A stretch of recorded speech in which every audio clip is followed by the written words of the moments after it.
Well, good morning, and check it out. Look at that downspout. There's water.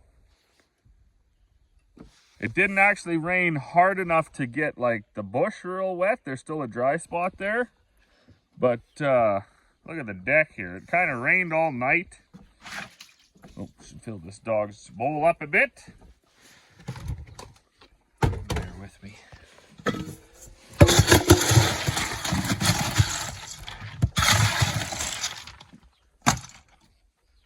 The little one likes to feed the dogs, and she's always got a different scooper involved. So right away, like instantly, Corey was even saying this morning too, you could just see everything turn green as soon as the rain started yesterday. So we are at about 1/4 inch. That's the first measurable accumulative rain we've had since we seeded. The last time I dumped that out, like 3 little drops fell out of it. So that's exciting. It is still raining. It's been rained most of the night. Kind of rained. It's been drizzling or whatever you want to call it all morning. The grass is finally getting a break. And I would say at this point, it's got to be starting to soak in now out in the fields as well. Like they were brutally dry. So we knew it was going to take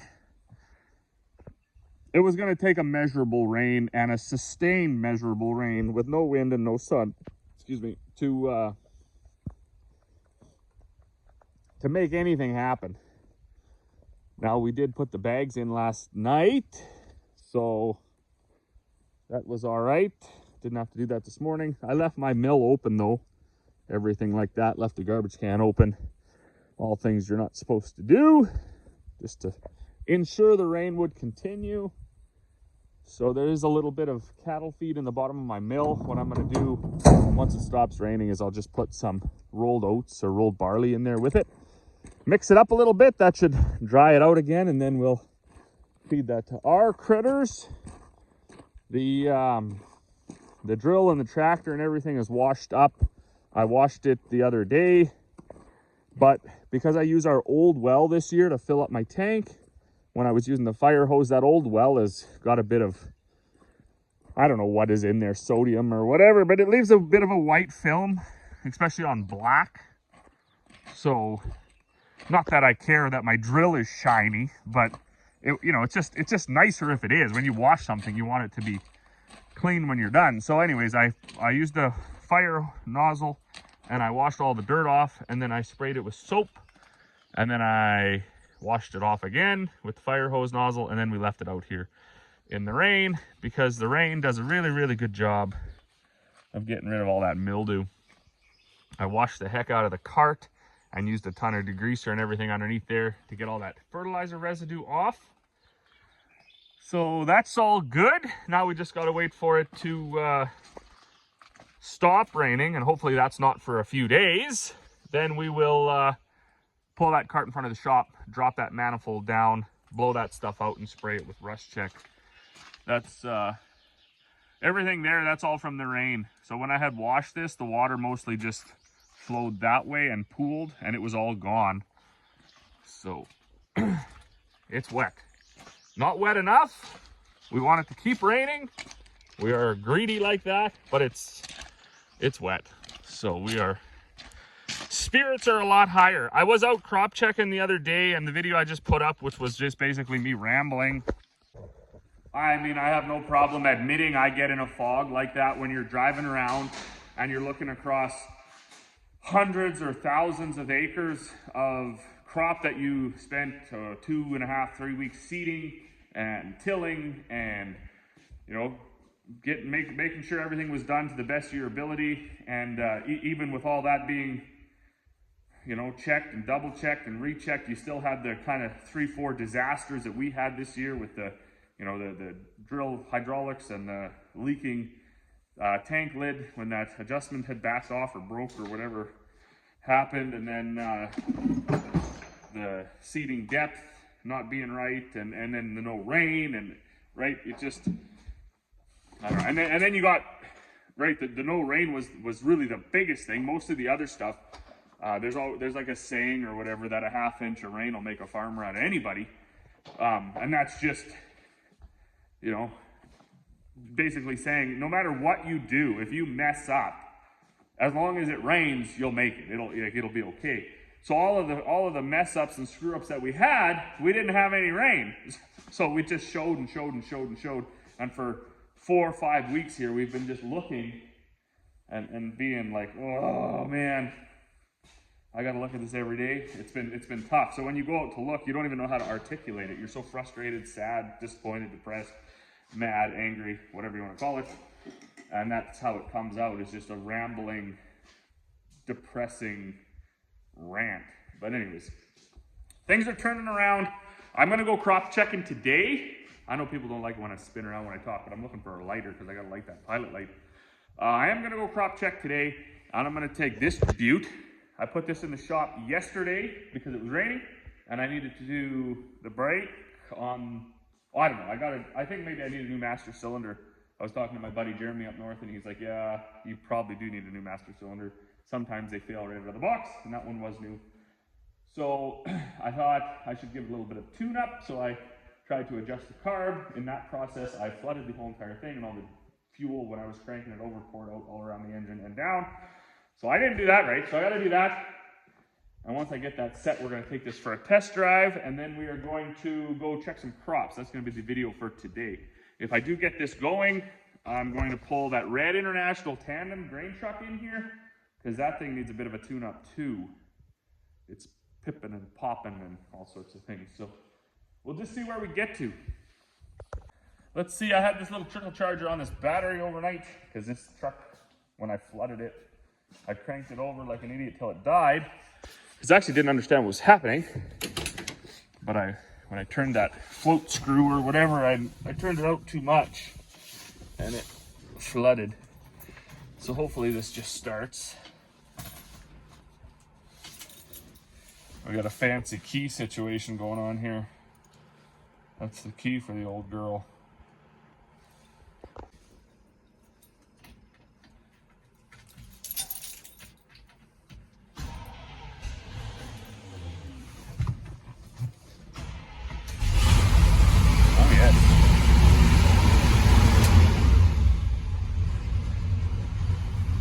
Perfect.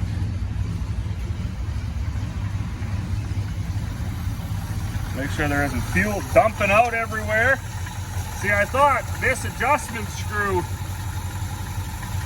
from my understanding of what I read, you adjust this until the fuel's coming out of here, I think at an idle, I can't remember now. So I'm gonna back this out and make sure there is fuel trickling out of there. Because the old girl, she don't have quite enough power. I thought for the old 345, she should have more tire squawking ability, but it didn't. So we'll see what we can get done here. All right, well, I fired up old Yeller, got the fuel to come out of that little screw, took it for a spin, got the brakes, I think, working anyways. So we're gonna call that a win for now.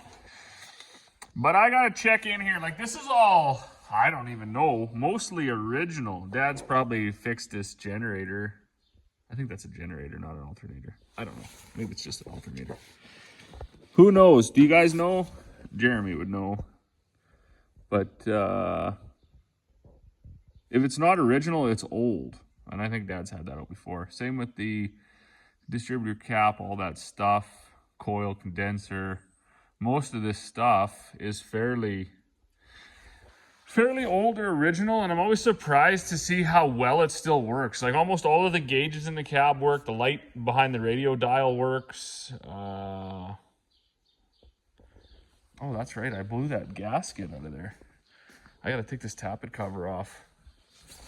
That gasket is no good, but I think we have a new gasket, believe it or not, because we rebuilt that engine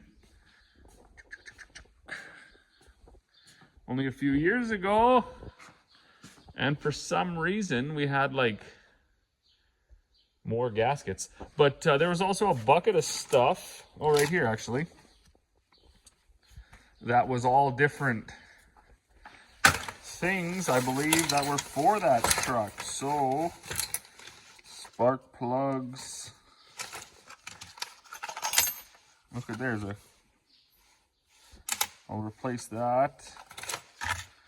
Some various other trinkets. I mean, some of this stuff probably, I don't know what that would even be. Maybe that goes in here. There's a moth in there. What is that, heater? Couple of bushings. Obviously a bunch of mouse crap. That's always within the bags. Some more spark plugs. What's in here? I don't know. Let's have a look. Used with tensor spring fuel bowl screen only. I don't know. This is probably not for that truck. But anyways, that's what that is. A couple of them bad boys. Who knows? So anyways, I do believe we're going to switch this out. I think that's what Jeremy said to do when it was popping. So first and second, no problem. You get third, fourth, where you're looking for power going up the highway. It's like pop, pop, pop, pop. And he said, sounds like it could be a bad condenser. So we will change it. Not hard to do on this stuff. It's just amazing how functional, repairable, fixable, diagnosable all of this old stuff was. What a simpler time. And this, even cool too, like the character of these trucks. I wish I could find the lenses for these. I was looking on some old sites, but if you can find them, there's usually only one, and they're quite expensive. And I mean, for something that we put on like 30 minutes every 9 or 10 years, it's kind of hard to justify spending, $350 for 2 lenses just to have the cow come along or the steer or whatever and smack his head against it and break it. The old ones were kicking around somewheres. One of our miscellaneous trinket boxes. Door striker. I'm curious, does everybody have like, those miscellaneous boxes where you just fire everything? I know a few guys that wouldn't even consider that's dirt. The kids like to bring dirt and put it in every single bucket. A few folks wouldn't even stand for it. Like, they'd lose their minds. This is actually another bin that was in that truck that had more parts for it. And we are probably too far extreme the other way with our keeping of everything. But, there's new. Those aren't new. These were the lenses that I needed. So that one's cracked a bit. That one's broke a bit. I was going to go down the old 3D printer route. I don't know if people can 3D print see-through stuff. But there seems to be enough here, in my opinion, that a guy should be able to get the measurements from, like, that side's intact, and then just duplicate it over to the other side. We got here some miscellaneous. I don't even know what that would be for. Brake hardware, stuff like that. Couple spacers for carburetors. Oh, anyway, there's stuff. We got stuff. We got all new brake hose rear. This isn't even for this. This is for the other truck. What's I trying to say here? We got, I don't know. I lost my train of thought. I do got to find that box. I think it might be that flat box underneath there that had the head gasket or the gasket set in it. See if they got. There was also another one up here, I believe. Oof.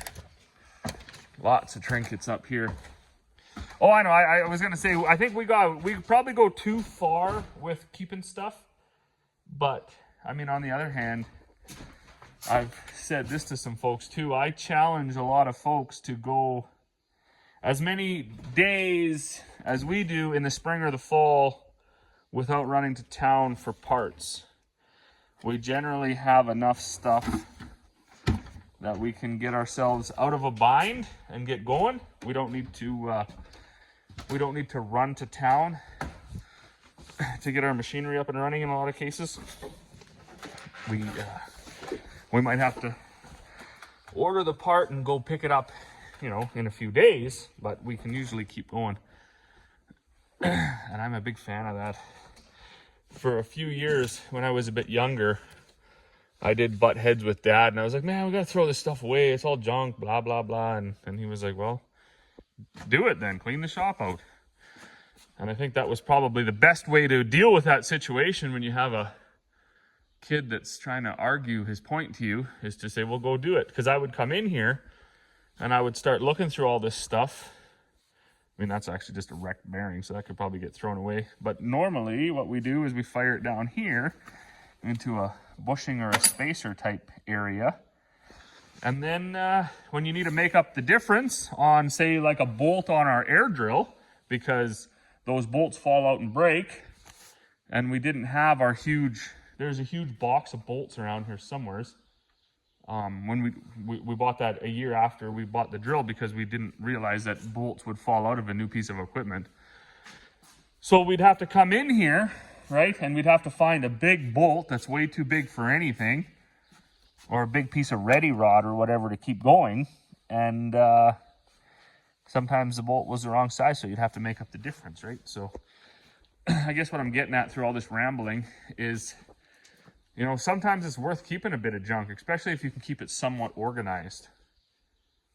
We had, you know, things like these rollers. These are actually out of our grain dryer, but these can go, though. These are wooden lats off of a reel. Those will get. Buddy will take those to his tree house and do something with them, I'm sure. Anyways, I didn't find those gaskets up there. I do believe they're in this box. So, but first I'm going to see if I can get the thing running better than pop, pop, pop. So let's see if we can change that condenser. Well, check it out. The water's actually just bubbling out of that downspout. I don't know if you can see that it's raining or not, but it is.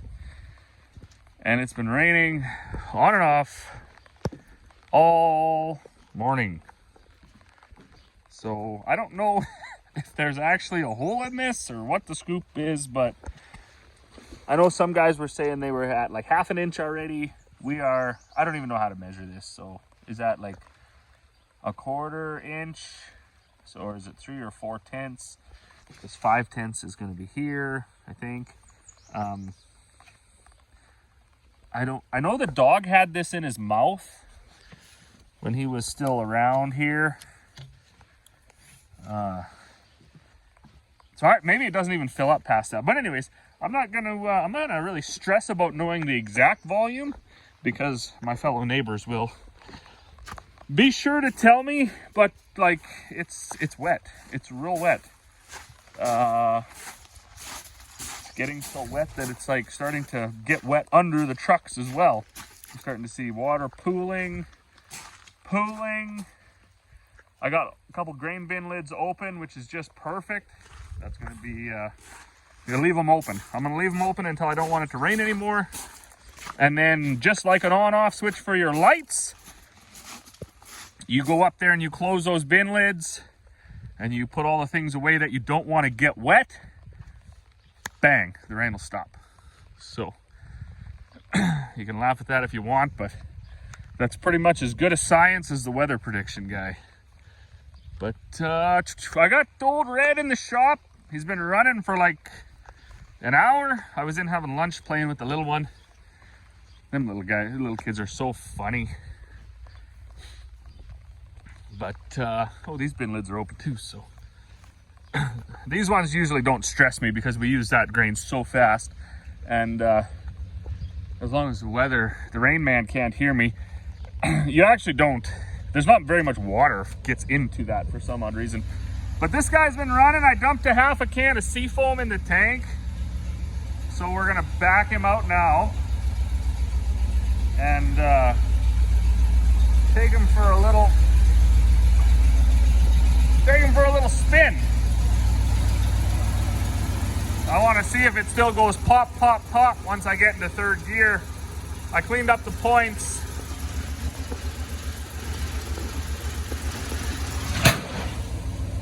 And I switched out a condenser a couple sitting here. So we'll just see if we made a difference. All right, well, I can tell you that was absolutely no success.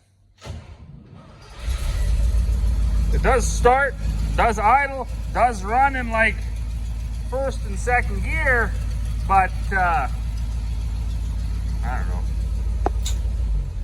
It stinks. That oil leaking out of the tappet cover, well, that really,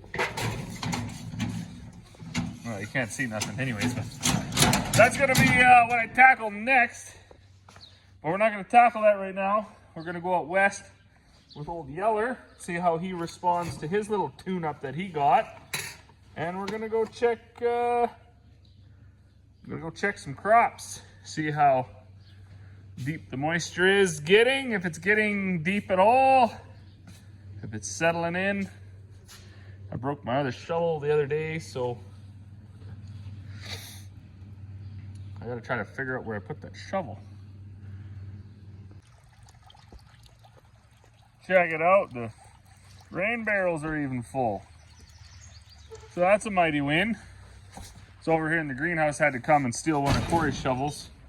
She's got a pretty productive spot here. Grab myself a couple red tomatoes on the way by. Don't mind if I do. Somebody's gonna have to come pick these.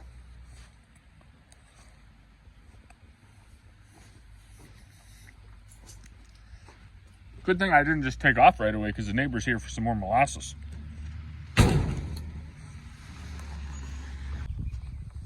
Well, we are out here. You can see there's a yellow tinge to this. A lot of this stuff is in pretty bad shape.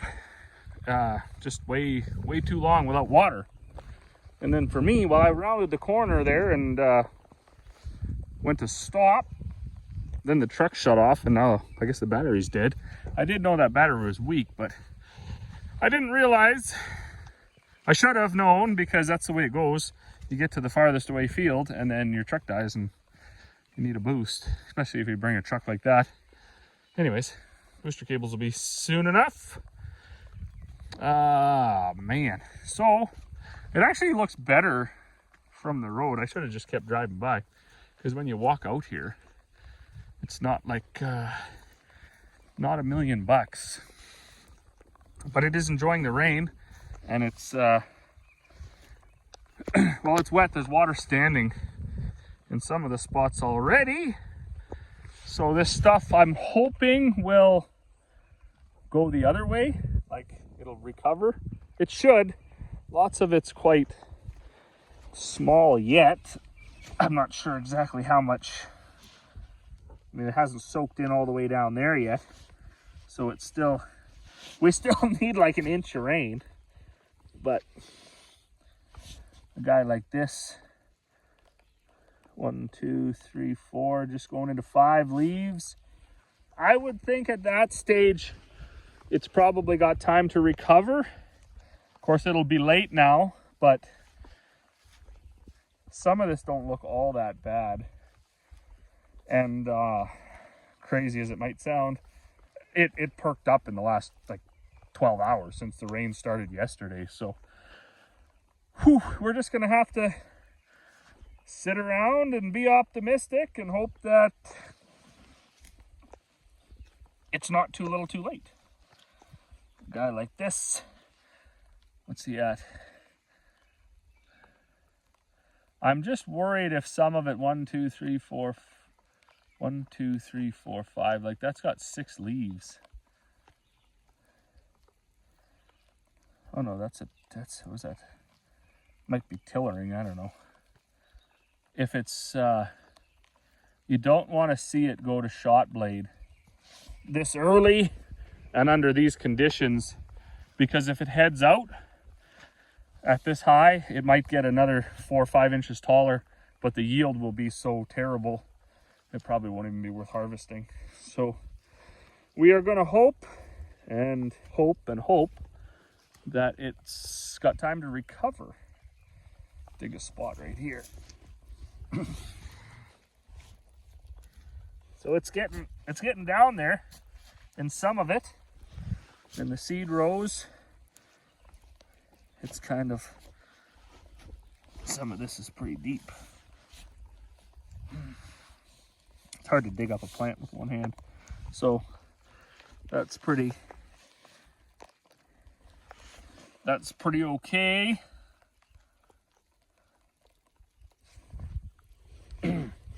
Hopefully it stops making leaves and just spends a week here recovering and then starts to grow again. I'm surprised at how much is still on top. This was still part of my drill setting issue, even on this field. So a guy don't like to see that. What did I have here? A dragging packer wheel probably. Doesn't leave a nice row. Maybe a hose fell out, or maybe even I was just off. No, there's definitely a row there. I don't know. Very glad to see the rain. That's all I'll say. It's wet, it's muddy. It's a little bit cooler than it was before, but it's good and wet. Dig up one of these big plants and see where they're sitting at. I know lots of people always said a little bit of stress is good for cereals like wheat, but I think this is a little more stress than is good. I'll lay this on the hood when I get over there and we'll just have a look. All right, so let's see. It's obviously got to be more than one plant here. Break this up a little bit. A few tillers off of it. Looks like one for sure, maybe two. Off of this guy over here. Roots, look at that root system. Oh man, I just dropped that whole guy. I suppose they could be longer, but I'm pretty content with that. It's not like it's a thistle or something that's got a 15-foot taproot. So all in all, there's one that's tillered once, twice maybe. Shot out. It's actually kind of optimistic looking. Don't mind that. Oh, back you go. All right, like throwing a fish back. Anyways, it is a relief to get here and not see as much dirt as a guy could last week, because that was pretty sad. Wonder if this is my boosting truck.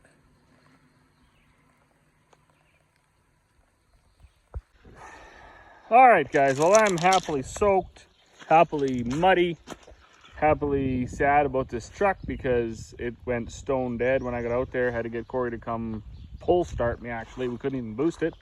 So I'm not too sure what I got going on there. Bad ground, bad positive, bad battery. I don't even know. Battery in there's a 2017, so it's probably pooched.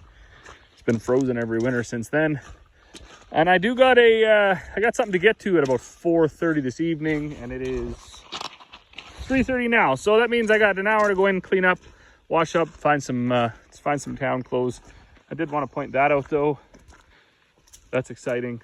It's raining like that much. Also, it's pooling that much.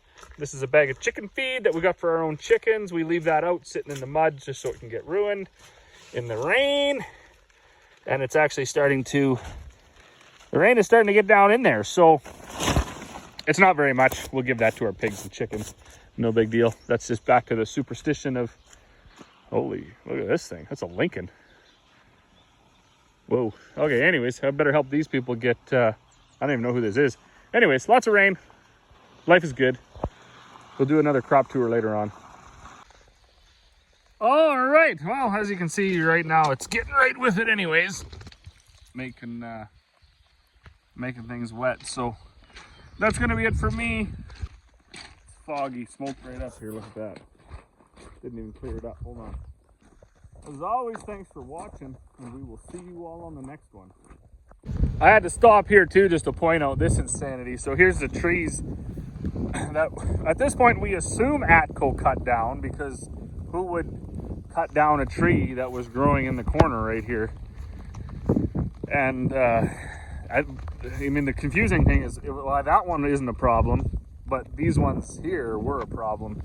And our plan was to leave them and then come get them and put them down in the yard. But now that they cut down, what, one, no, that wasn't a tree. 1, 2, 3, 4, 5.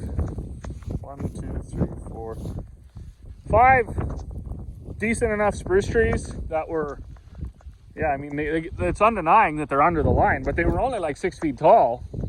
And they never phoned and said like, hey, do you want your trees, or do you want them bucked up for firewood, or what's your plan here? They can't be under the line. Yet that one is okay, I guess. It's just way bigger. So and then they never even bucked them up or chipped them. They just cut them down, left the mess, and then threw them in the ditch, I suppose, off the approach. So there's going to be some phone calls about that. And I don't know what this guy's doing here. Probably waiting to bother somebody. This fire thing, I mean, it's hard to say this kind of stuff because people jump down your throat right away thinking you're heartless. And I mean, it has nothing to do with the disaster that has been facing the folks out west. I definitely have sympathy for them, and you know, they need that help. But to come all the way this far east and keep bothering people with the peace officers and all the rules and regulations, and bothering you, telling you what roads you can and can't drive down, it gets a little old. Like, we're not really high risk over here. There's 3 miles of open field. But any hoosers, as you can see now,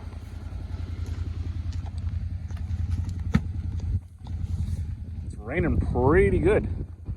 This is now the most rain we've had all year in one shot here. Hasn't even made the highway yet, but I didn't bring a